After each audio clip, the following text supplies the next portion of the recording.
Hey GreatDrams, today we're going to do a very different thing and we're going to try the same whiskey 4 times in 4 ways. So this is actually a 21-year-old Portwood finished Glenmorangie, one of their new limited editions from the Elgin Heritage range, which is one of the last that was put together by Graham Cool, the master distiller, until he fled for Ireland to take up residence at the Dingle Distillery. And you see here, we've got 4 glasses, and each of them, you may very subtly tell, has a different fill level. And they've started off with the exact same 15 ml of whiskey in them, but each one, that's the neat. Then this one has 2 drops of water, this one has 15%, and this one has 50%.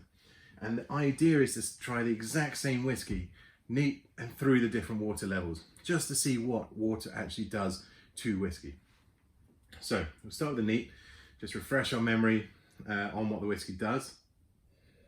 So on the nose, blackberry bitter chocolate, quite an easy nosing whiskey, frankly.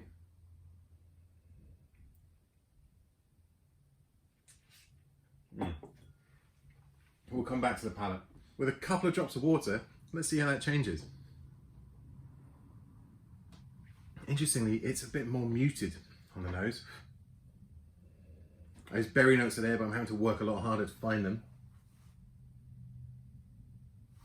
Still an easy nosing, interesting whiskey. A bit floral, a bit more fruity. I think probably a bit more going on, but you have to work for it. Now this is with the 15% water. Now for me, that's got a lot more happening. So the fruit's there, the berries are there. There's some vanilla, there's some the kind of pork character coming through. I mean, that's a much more interesting nose than the first 2. And the original bottling was at 46, let me double check actually. Now the original bottling was at 46.3 ABV. And with 50% water, I should say. You're still getting some flavour.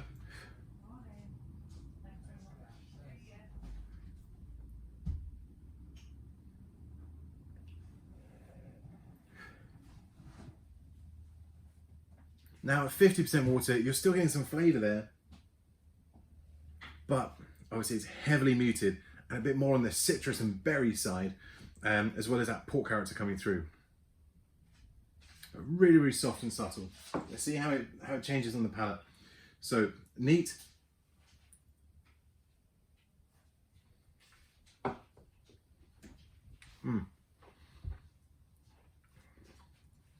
Smooth, easy drinking. But at the same time, you can feel that it's an aged 21-year-old Speyside single malt Scotch whiskey. It's got a lot of oomph to it. It's also so smooth and so easy drinking. And bear in mind, this will differ per whiskey, but we're just choosing one in isolation now, just for as an example. Now with a couple of drops, the nose, it's quite anonymous actually. Going back to it.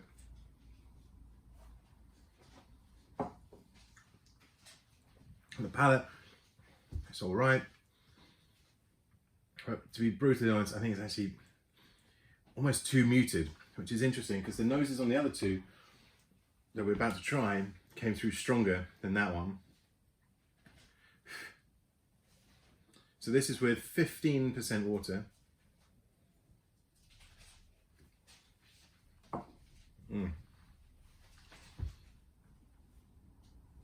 Now the palate is much softer, obviously, but man, there's a hell of a lot of flavour there. You're getting lots of vanilla, lots of chocolate, lots of berries, lots of wood, a bit of a tingle on the tongue. I think with that amount of water, it's actually opened it up quite nicely and brought all the different flavours to life, which is interesting and quite cool.